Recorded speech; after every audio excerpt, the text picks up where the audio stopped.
우리 서로 한번 인사 나누시죠. 우리 하나님의 은혜는 언제나 충만합니다. 네, 그렇습니다. 우리 하나님의 은혜는 언제나 충만하고 충분한 줄 믿습니다. 오늘 말씀도 같이 함께 읽고 또 나누도록 할게요. 우리 마태복음 5장 9절, 우리 지난주에 이어서 그 화평케 하는 자의 말씀인데 우리 함께 합독하도록 하겠습니다. 마태복음 5장 9절입니다. 함께 합독하겠습니다. 화평하게 하는 자는 복이 있나니 그들이 하나님의 아들이라 일컬음을 받을 것이며. 아멘. 네. 여러분 아마 이런 말씀들 많이 하시죠. 또 들어도 보셨을 텐데 일이 힘든 게 아니라 관계가 힘들다. 이제 그런 말씀들 많이 하시고 또 들어보셨을 겁니다. 그죠? 지금 잠깐 울리네요. 그죠? 잠깐만요.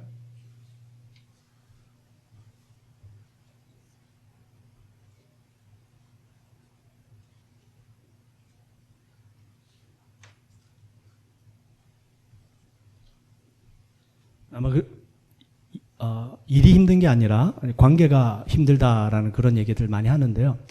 실제로 직장을 다니는 직업인들에게 설문조사를 해봤어요. 일을 그만두고 싶어질 때가 있었습니까? 당연히 있었죠. 언제 그만두고 싶었습니까? 30.4%의 사람들이요. 과도한 업무 때문에. 일이 너무 힘들어요. 30.4%예요. 그 다음에 제가 좀 열심히 일을 하고 일은 많이 하는데 임금이 너무 적습니다. 이 돈을 받는 액수가 너무 작다. 21.5%예요. 가장 높은 비율 78.8%가 왜 일을 그만두고 싶으냐 대답을 해보니까 관계 때문이라고 그래요. 고객들의 무시하는 발언들, 또 직장 상사, 또 혹은 동료, 이런 관계 때문에 너무 힘들어서 이 일을 그만두고 싶어하는 생각을 해본 사람들이 거의 80%라고 그럽니다. 그래서 관계가 그만큼 힘든다라는 것이죠. 여러분 지금 각 국마다 각 나라 예산이 이제 다 잡히죠. 제일 많이 예산이 잡히는 분야가 어딘 줄 아십니까? 국방부 예산입니다. 우리 한국도 이번에 보니까 평균 한국이 거의 아마 50조 원이 넘더라고요. 어마어마하죠. 한국이 올해 조금 더 올라가지고 55조를 잡았대요. 지금 여러분들 이제 뉴스를 보신 분들은 아실 텐데 양안 관계라고 그러죠. 타이완하고 중국과의 관계. 지금 긴장 속에 있거든요. 과거에도 전쟁을 한번 치렀었는데 이번에 이 중국에서는 이 국방비 비용을요. 우리 한국 국방비 예산의 6배를 측정을 했답니다. 우리는 50조인데 우리는 한 55조, 60조 정도 되는데 중국은 그 5배인 300조예요. 300조. 여러분 한번 생각을 해보십시다. 이 어마어마한 예산을 복지에다 쓴다면, 다른 곳에 쓴다면 어떨까요? 그러니까 화평하지 않으니까, 평화가 깨어지니까 지금 엄청난 물질들이 국방비로 지금 쓰여지고 있는 것이거든요. 이건 뭐 국가들뿐만이 아닙니다. 우리 개인도 마찬가지예요. 일도 힘든데 관계까지 힘들어지면 사람들이 더 스트레스 받습니다. 그래서 그만두고 싶어지는 것이죠. 그 관계에 소모되는 에너지 어마어마합니다. 그래서 관계가 화평하다면 참 좋겠죠. 근데 그 관계에 갈등이 생기고 문제가 생기다 보니까 그것 때문에 내 삶의 에너지가 너무 빠져나가는 거예요. 힘듭니다. 가정이 불화하고 교회 분쟁이 생기고 일터 속에 갈등이 있다면 정말 살기 힘들어지죠. 의학 전문지에 나온 글인데요. 이 관계가 얼마나 중요하냐 보니까 사람이 연결이 끊어지고 혼자 고립된 상태가 되면 뇌에서 위험한 상황으로 지각돼서 좋지 않은 이 분비물이 나온답니다. 뇌에서. 결국 그것을 통해서 우리가 우울해진대요. 우울증에 빠진답니다. 그러니까 혼자 있는 사람들, 혼자 있기 좋아하는 사람들이 점점 더 악순환이 될 수 있다는 것이죠. 대인관계, 그리고 우리가 누군가 함께 있다는 것, 우리 몸속에 사랑의 호르몬이라고 하는 옥시토신이 나온대요. 뇌에서. 그 사랑의 호르몬인 옥시토신이 나오게 되면 이 면역력이 증강한답니다. 고통을 이겨낼 수 있는 힘이 거기에서 나온대요. 이 옥시토신, 이 사랑의 호르몬은 언제 나오느냐? 신뢰감을 느끼고 사랑의 감정을 느낄 때 우리 몸에서 분비가 된다고 그럽니다. 그게 분비가 되면 스트레스를 낮춰주는 것이죠. 한번 사람들이 연구를 해봤대요. 혼자서 있는 사람, 그리고 친한 친구가 있는 사람, 그리고 모르는 사람이지만 그래도 함께 있는 사람, 이 세 그룹을 나눠놓고 물을 가득 채워놓고 손을 담그게 됩니다. 아니나 다를까 혼자 있는 사람이 제일 먼저 손을 빼더래요. 그 다음에 제일 오래 견딘 사람은 친한 친구와 함께 있는 사람. 심지어는 비록 모르는 사람과 같이 있어도 혼자 있는 사람보다는 더 고통을 견뎌낼 수 있는 힘이 있더라라는 것이죠. 실제 실험을 통해서 나타났습니다. 우리 성경 하나님의 말씀도 그래서요. 히브리서 10장 25절에 이렇게 말씀하고 있어요. 모이기를 패하는 어떤 사람들의 습관과 같이 하지 말고 오직 권하여 그날이 가까움을 볼수록 더욱 그리하자. 모이기에 힘쓰라는 것이죠. 모이기에 힘쓰기 위해서는 화평해야 되지 않겠습니까? 화평하는 자리에 가고 싶지 분쟁 있는 자리에 어느 누구도 가고 싶지 않습니다. 그러면 저희들이 힘을 써야 되는 것은요. 화평을 위해서 힘을 써야 되는 것이에요. 이 화평이라는 것은 그냥 저절로 주어지는 것이 결코 아닙니다. 전도서 4장 9절 이 화평이 주는 상이 있어요. 두 사람이 한 사람보다 나음은 그들이 수고함으로 좋은 상을 얻을 것임이라. 한 사람이면 패하겠거니와 두 사람이면 맞설 수 있나니 세 겹줄은 쉽게 끊어지지 아니하니라. 여러분 두 사람이 함께 있는데 왜 갑자기 세 겹줄이 등장할까요? 한 사람, 두 사람이 모였습니다. 그 두 사람이 모였을 때 예수 그리스도의 이름으로 모였어요. 그럼 거기에 누가 함께 계십니까? 예수님이 함께 계시겠죠. 두 사람이 함께 있지만 그 자리에는 세 명이 있는 것입니다. 그래서 전도서는요. 두 사람이 합심하면 삼겹줄은 끊어지지 않습니다. 바로 거기에 하나님이 함께 계시기 때문입니다. 말씀하는 거죠. 우리 마태복음 18장 19절 말씀이죠. 진실로 다시 너희에게 이르노니 너희 중에 두 사람이 땅에서 합심하여 무엇이든지 구하면 하늘에 계신 내 아버지께서 저희를 위하여 이루게 하시리라 말씀하십니다. 그래서 땅에서 매면 하늘에서 매고요. 땅에서 풀면 하늘에서도 풀리는 역사가 나타난다는 것이죠. 합심하라는 것입니다. 이 합심은 힘을 써야 되는 것이지 결코 저절로 되는 것이 아닙니다. 지난주 수요일 날이었나요? 말씀을 드린 적이 있는데 여러분 사랑은 은사인가요? 은사가 아닌가요? 난 사랑의 은사가 없어. 그래서 난 사랑의 은사가 없기 때문에 사랑을 못해. 사랑은 은사인가요? 은사는 뭐죠? 하나님이 선물로 주시는 거예요. 스피리추얼 기프트, 그게 은사입니다. 선물은 애를 쓰고 노력해서 받는 게 아닙니다. 하나님이 그냥 주시는 거예요. 공짜로, 선물로. 노력한다고 받는 게 아니거든요.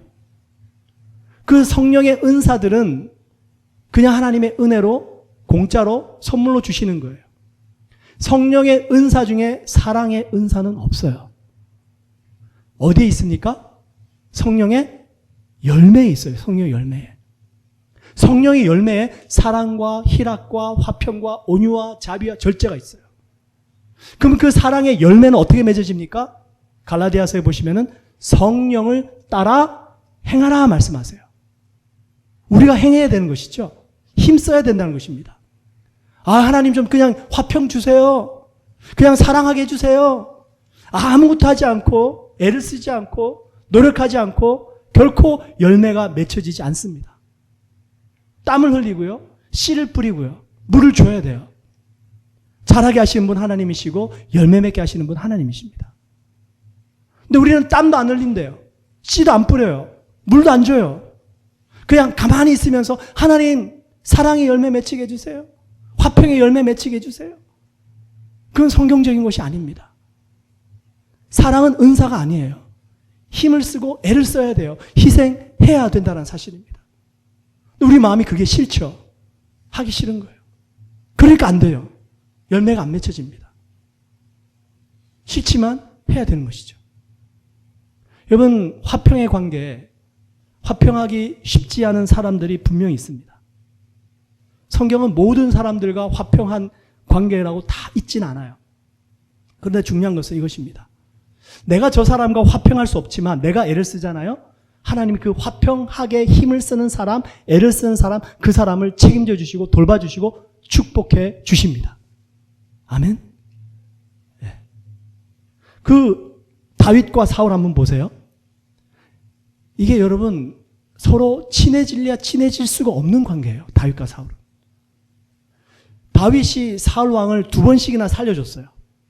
처음 살려줄 때요, 사울 왕이 야 다윗 너는 나보다 옳다. 나 절대 너 이제 뒤쫓아 안 갈게. 그랬어요. 그랬는데 어떡합니까? 또 쫓아가요. 네. 그러니까 다윗과 사울은요 친해질 수가 없어요. 화목이 안 되는 관계입니다. 하지만 다윗은 애를 썼다고요. 사울 왕을 죽일 수 있었지만 그거 참습니다. 애를 쓴 거죠. 그리고 어찌했든지 화평해 보려고 힘을 썼습니다. 근데 안 됐어요. 우리 결과는 누구보다도 더 잘 아실 겁니다. 야곱과 에서도 마찬가지예요.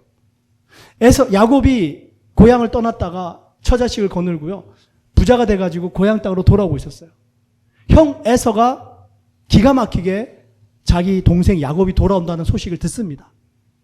근데 맞으러 나가는데 몇 명을 데리고 나가냐면요, 4명이 아니라 400명을 데리고 나갑니다. 여러분 같으면 공항에 마중 나가는데 군대 이끌고 나가겠습니까? 형 에서가 그랬다고요. 400명의 군대를 이끌고 에서가 온단다 맞으러 나간 거예요. 뭔가 작심한 거죠. 이 녀석 20여 년 전에 나를 속이고 장자의 신분을 빼앗아 가더니 돌아온다고? 내가 가만히 안 두겠다. 야곱이요 애를 씁니다. 자기의 모든 소유를 3대로 나눠요. 1대, 2대, 3대로 나눠가지고 앞서 보냅니다. 그래서 앞선 자들에게 얘기를 해요. 너희는 누구냐? 당신의 종 야곱의 종들입니다. 이 모든 것은 이제 우리의 주인 당신의 것입니다. 라고 하면서 대답하라. 그래서 야곱이 그 3대를 나눠서 앞서 보내요. 그리고 자기는 맨 뒤에 있다가 누구를 만납니까? 하나님을 만나죠.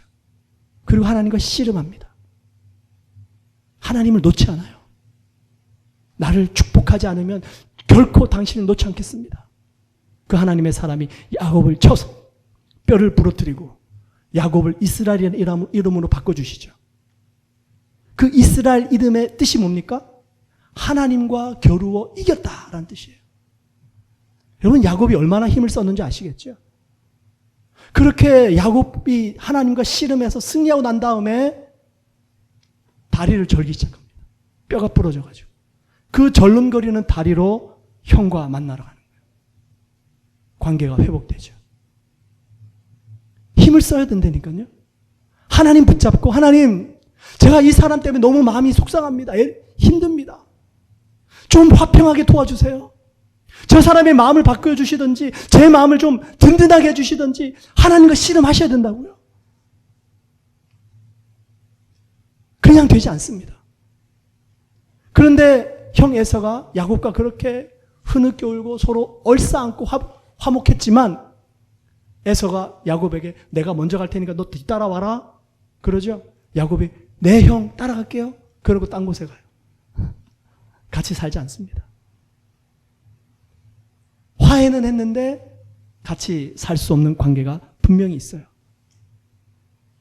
근데 여러분 하나님께서 그 에서의 후손들하고요 야곱의 후손들을 한번 가만히 보세요. 차원이 다릅니다. 그 에서의 후손들이 전부 에돔 족속이 돼가지고요 정말 들에서 칼을 쓰며 사는 족속이 돼요. 하나님을 믿지 않습니다. 하나님을 떠난 족속이 됩니다.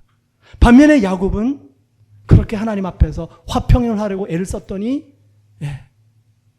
12지파가 나오고 거기서 우리 주 예수 그리스도가 나오고 그 야곱에 있는 12명의 아들들도 사실은 다 온당한 인물들은 아니었죠. 우리 주 예수 그리스도가 누구를 통해서 나오냐면 유다 지파에서 나옵니다. 유다는요 첫째 아들 장자가 아닙니다. 4번째 아들이에요. 첫째 아들은 르우벤이에요. 둘째 아들은 시므온, 셋째가 레위입니다. 르우벤, 시므온, 레위 이 첫째, 둘째, 셋째는요. 가정의 화평을 깨뜨리거나 마을의 화평을 깨뜨린 사람들이에요. 첫째 르우벤 같은 경우는요. 아버지의 첩과 동침해버렸어요. 가정의 화평을 깨뜨린 인물입니다. 둘째, 셋째 르우벤하고 시므온은요. 시므온과 레위는요. 자신들의 여동생이 세겜 땅에서 폭행을 당했다고 그 세겜 땅에 사는 모든 남자들을 다 죽여버렸어요. 칼로 원수가 갚아버린 거예요. 화평이 깨져 버렸어요. 근데 유다 네 번째예요. 이 넷째 유다 같은 경우는요. 자신의 막내 베냐민, 요셉이 애굽의 국무총리가 되었을 때에 야곱이 나이가 많았습니다. 먹을 것을 구하러 와라. 근데 그 국무총리 된 요셉이 막내 베냐민 자기 동생이 보고 싶은 거예요. 그리고 이 형들이 도대체 지금쯤 마음이 좀 바뀌었나? 나를 이곳에 노예로 팔더니 내 막내 이 베냐민은 잘 돌보고 있는가? 이 요셉 국무총리가 테스트를 합니다. 그래서 베냐민을 데려왔을 때 곡식을 주면서 그 베냐민 가방에 은자를 숨겨서 돌려보내요. 그러면서 요셉이 모른 척하면서 너희들이 나의 은자를 훔쳐갔다. 누구든지 그 가방에서 은자를 나오는 자는 나에게 붙잡혀서 종이 되어야 할 것이다. 막 뒤지는데 베냐민 가방에서 은자리 나온 거예요. 큰일 난 거예요. 그래서 요셉이 모른 척하고요. 형들이 아직 요셉을 몰라봐요. 베냐민을 붙잡아서 종으로 삼으려고 그러는데 아무도 아무 말도 못합니다. 그때 유다가 나서요. 유다가 구구절절히 자기의 상황을 쭉 얘기를 합니다. 그러면서 이렇게 얘기를 해요. 창세기 44장 33절입니다. 이제 주의 종으로 그 아이 베냐민을 대신하여 머물러 있어 내 주의 종이 되게 하시고 그 아이는 그의 형제들과 함께 올려 보내소서. 유다가요. 제가 대신 잡혀 있겠습니다. 저를 대신 붙잡으시고 이 베냐민은 그냥 돌려 보내주세요. 자기 희생하는 거예요. 그 모습을 본 요셉이 더 이상 감정을 추스리지 못합니다. 아, 형들이 변했구나. 아, 형들이 이전과 같지 않구나. 그 울음소리가 터져 나오는데 바로 왕의 왕궁에서 다 터져 나오는 거예요. 소리가 다 들려집니다. 엉엉 북받쳐가지고. 그리고 관계가 회복되고 형들이 요셉인 것을 알고 깜짝 놀라죠. 그 유다에서 누가 나옵니까? 다윗이 나옵니다. 그 다윗 후손에 누가 나와요? 우리 주 예수 그리스도가 나오십니다. 화평케 하는 자, 그 사람과 지금 당장은 내가 화목할 수 없고 화평할 수 없지만 그래도 애를 쓰고 하나님 앞에서 선한 마음을 품고 하나님께서 그 마음의 중심을 보시고 그 화평케 하고자 하는 그 애를 쓰는 사람에게 이런 은총을 계속 그 집안에 내려주세요. 이게 성경이 지금 말씀하고 있는 것입니다. 이 땅에서 매이면 하늘에서도 매여요.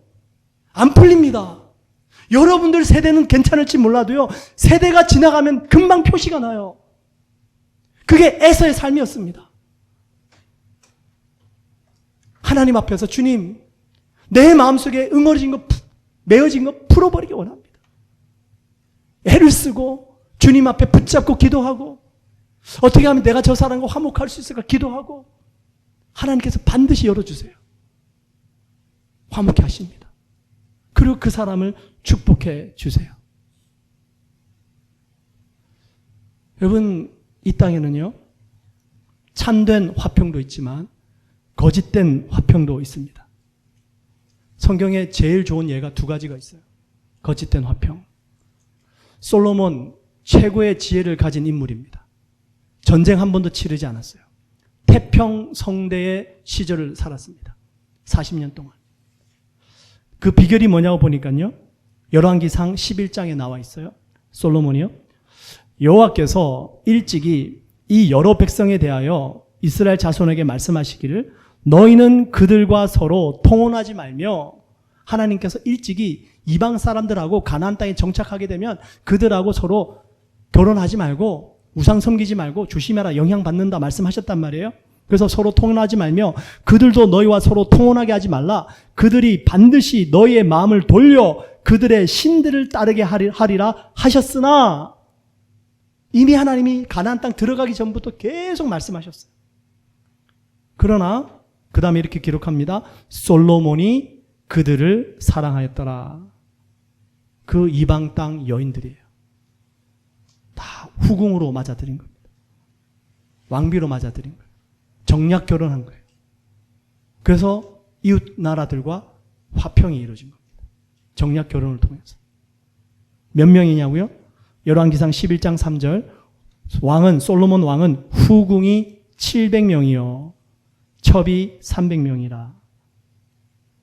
700나라의 국가에 있는 공주들과 결혼해가지고요.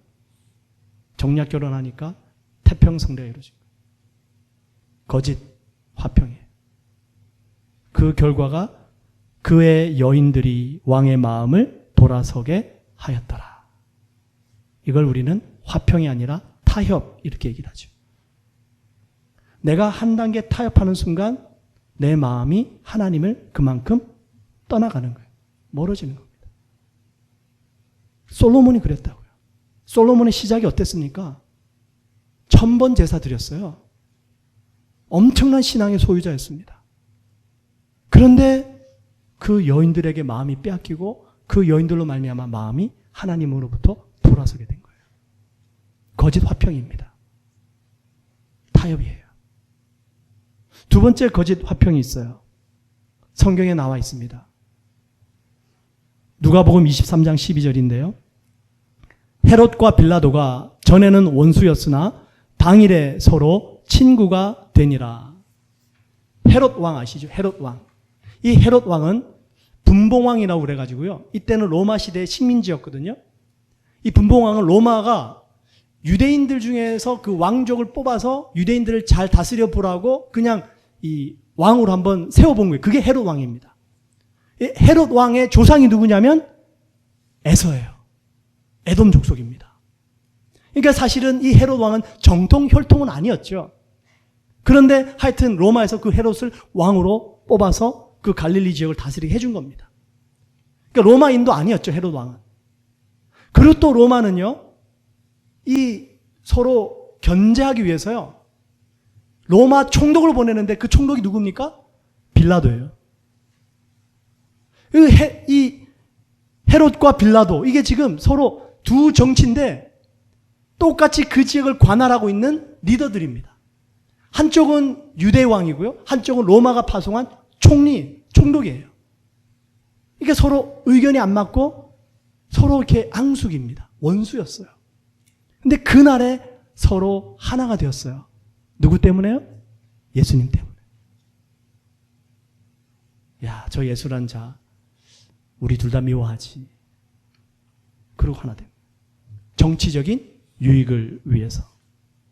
또 있어요. 마가복음 3장 6절. 바리새인들이 나가서 곧 헤롯 당과 함께 어떻게 하여 예수를 죽일까 의논하니라. 이 바리새인들은 세상과 분리된 자들이거든요. 파리세란 뜻이 분리되다란 뜻입니다. 헤롯 당은 정치당이에요. 근데 이들이 지금 함께 모여서 논의하고 있어요. 어떻게 예수를 죽일까? 자신들의 정치적인 유익을 위해서. 이게 거짓 화평이라는 것이죠. 분명히 우리들도 있어요.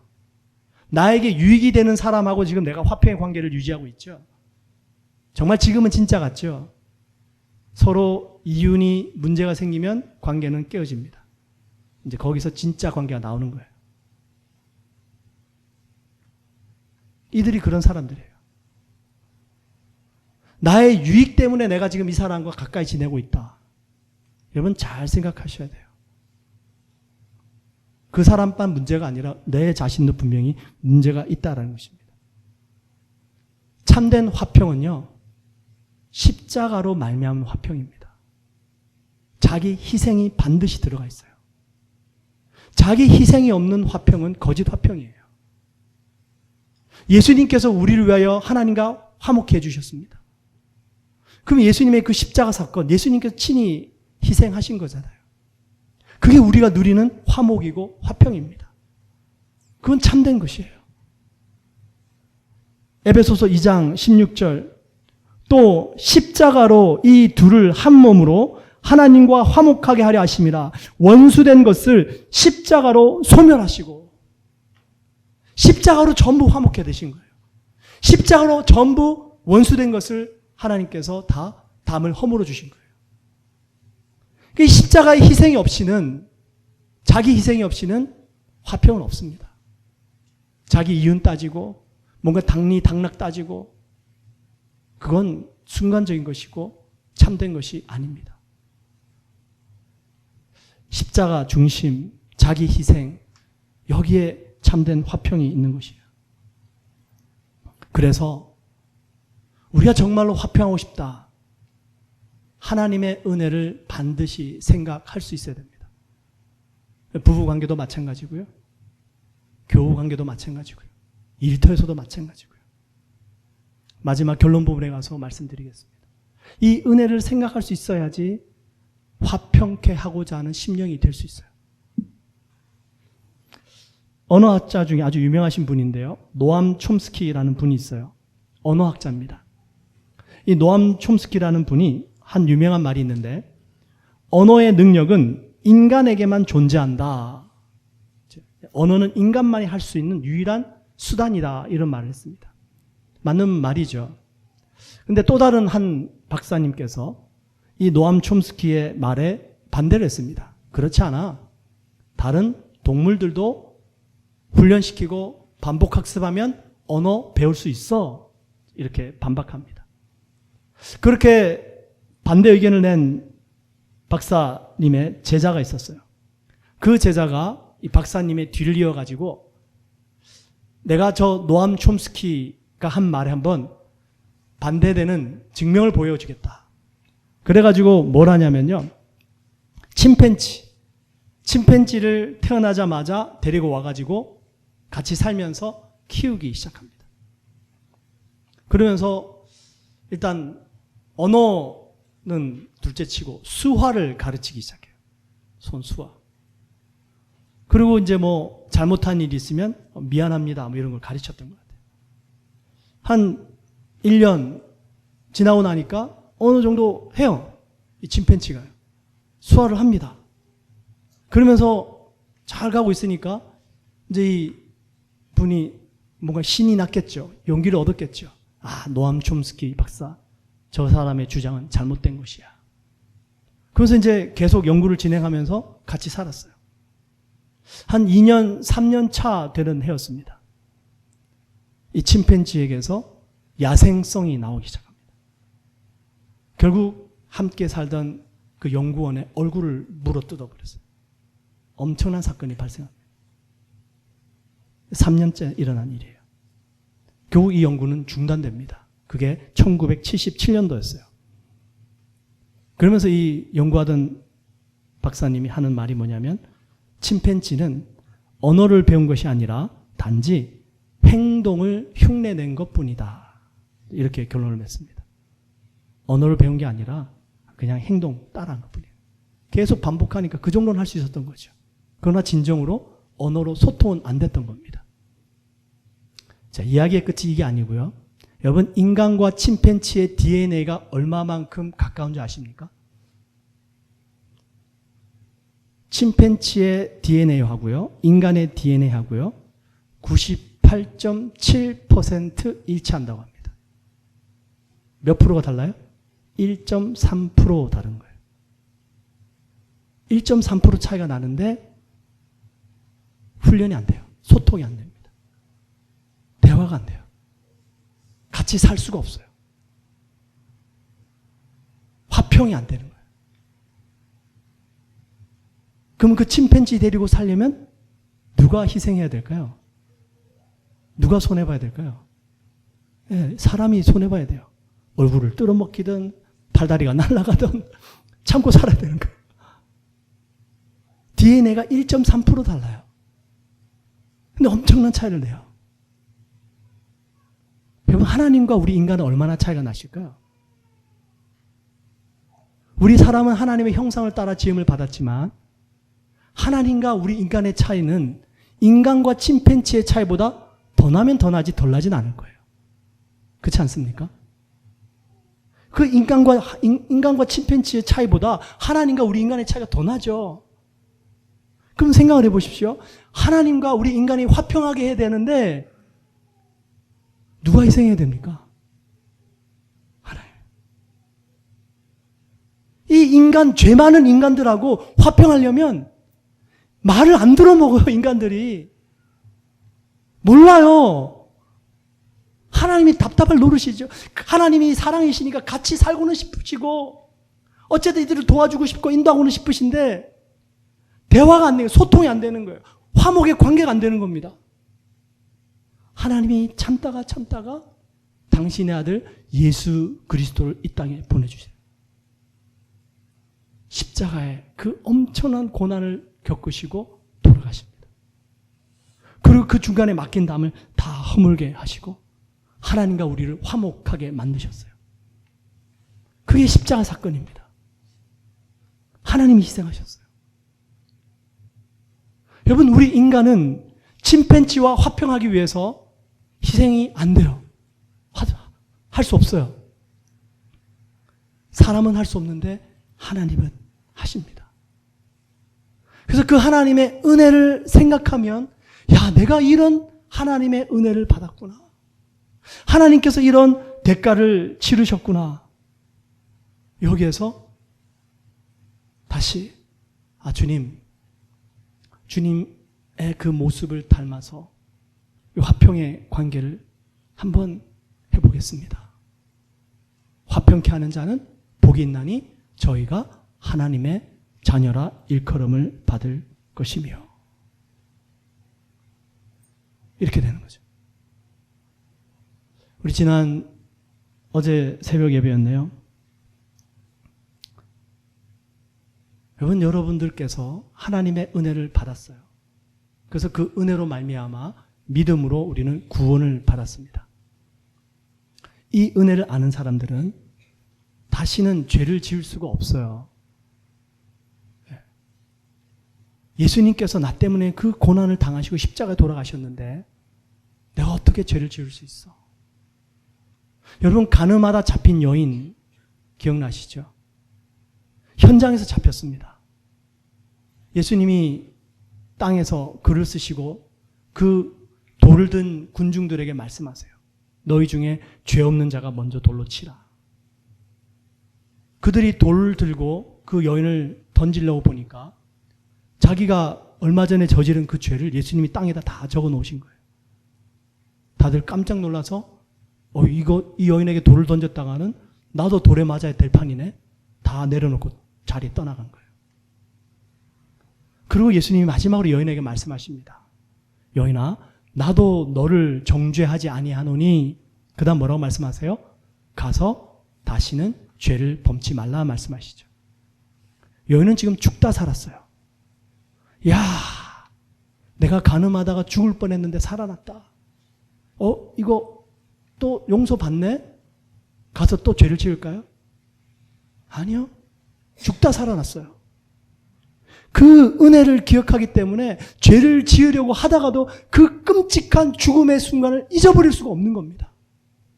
그래서 죄에서 멀어질 수밖에 없어요. 그게 하나님의 은혜를 올바로 아는 사람들의 모습입니다. 그 은혜 때문에 죄와 싸워 이겨낼 수 있는 것이지, 은혜 때문에 죄를 또 짓는 게 아니란 말씀이에요. 그리고 어제 새벽에 말씀을 드렸어요. 여러분들이 지금 함께 살고 있는 남편, 아내, 하나님께서 여러분들에게 은혜로 주신 배우자라는 거 믿으십니까? 네? 우리는 그게 잘 안 돼요. 나는 하나님께 이런 죄인이라서 은혜는 받았는데 내 옆에 있는 이 사람은 뭔가 모자라. 부족해. 마음에 안 들어. 그게 뭐예요? 나는 멀쩡한 거예요. 나는 괜찮고, 나는 온전하고, 나는 옳고, 이 사람은 잘못되고. 그러니까 관계가 회복이 안 돼요. 계속 화평이 깨어지고 서로 지적하고 문제가 생기는 겁니다. 은혜로 하나님께서 이 사람을 나에게 주셨다는 것을 깨달으면, 이야, 내 아내가 나 같은 남자를 만났구나. 이렇게 되는 거예요. 아멘? 내 남편이, 하나님 이런 남편을 나에게 주셨구나. 나 같은 여자에게 하나님 이런 남편을 주셨군요. 이렇게 되는 거예요, 여러분. 그게 은혜를 받은 사람의, 은혜로 사는 사람의 모습이라고요. 교회도 마찬가지입니다. 하나님께서 이 교회를 은혜로 주셨구나. 그 은혜로 주신 그 교회 앞에 감히 무슨 말을 할 수 있습니까? 목회자인 제가, 하나님, 우리 교회 성도님 너무 말 안 듣는데요. 하나님, 저 정도 되면 이런 교회 말고 좀 좋은 교회 없습니까? 그러면 제가 이런 생각하면 어떨까요? 하나님이 기뻐하실까요? 여러분 기분 좋으세요? 솔직하게 그런 생각 한 번도 한 적 없습니다. 생각이 안 들어요. 전 제 주제를 그래도 좀 잘 안다고 생각하는 편인데, 하나님 정말로 한 영혼 한 영혼이 하나님께 저에게 은혜로 맡겨주셨어요. 때로는 화날 때 있죠. 기분 나쁠 때 있죠. 그거 없으면 사람이 아니죠. 근데 기도하고 다시 한번 생각하면 이 교회가 여러분들의 은혜란 말이에요. 여러분들, 제가 여러분들의 은혜가 맞습니까? 할렐루야. 뭐 강요해서 받아낼 수는 없죠. 가정이 그렇단 말이에요. 내 남편이, 내 아내가, 내 자녀가, 내 부모님이, 그 하나님의 은혜를 받은 사람들은 지금 내 옆에 나와 함께 있는 이 사람이 은혜다라는 것을 아는 사람입니다. 그래서 함부로 얘기를 못해요. 너무 나에게 과분한 거예요. 감사한 거예요. 화평이 될까요? 안 될까요? 될 수밖에 없죠. 하나님 감사합니다. 이런 사람을 나에게 주셨군요. 그 하나님의 은혜, 예수 그리스도의 십자가의 사랑과 희생, 이거 생각해야지 우리는 화평을 이루어 갈 수가 있게 됩니다. 애를 쓰십시오. 힘을 내십시오. 여러분, 화평은 결코 저절로 맺혀지는 열매가 아닙니다. 씨를 뿌리고 땀을 흘리고 애를 써야 돼요. 포기하지 마시고, 내 영혼이 힘들고 지치고 싫지만 그 화평케 하는 자에게 주시는 놀라운 하나님의 축복, 화평케 하는 자가 됐을 때 하나님께 받는 놀라운 은혜, 이게 있단 말이에요. 사모하시면서 화평케 하시는 귀한 은혜를 누리시고 복을 받으시기 축원을 드립니다. 네, 기도하겠습니다.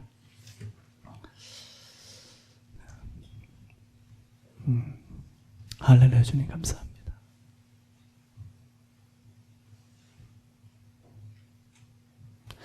우리 침팬지가 인간과 1.3% 차이 난다고 그래요. 근데 그런 침팬지와 우리 인간은 같이 살 수가 없습니다. 하나님과 우리 인간은 그것보다 더 차이가 나죠. 근데 하나님이 우리와 함께 하십니다. 엄청난 은혜입니다. 상상을 초월하는 은혜입니다. 주님, 우리가 참된 화평과 정말로 주님의 그 십자가 은혜로 말미암아서 우리 안에 이 놀라운 하나님의 복을 얻고 누리고 또 전할 수 있기를 원합니다. 화평케 하는 자 되게 하시고 화평케 하는 자들이 주시는 복을 누리게 하여 주옵소서. 기도합니다. 할렐루야. 주여 감사합니다.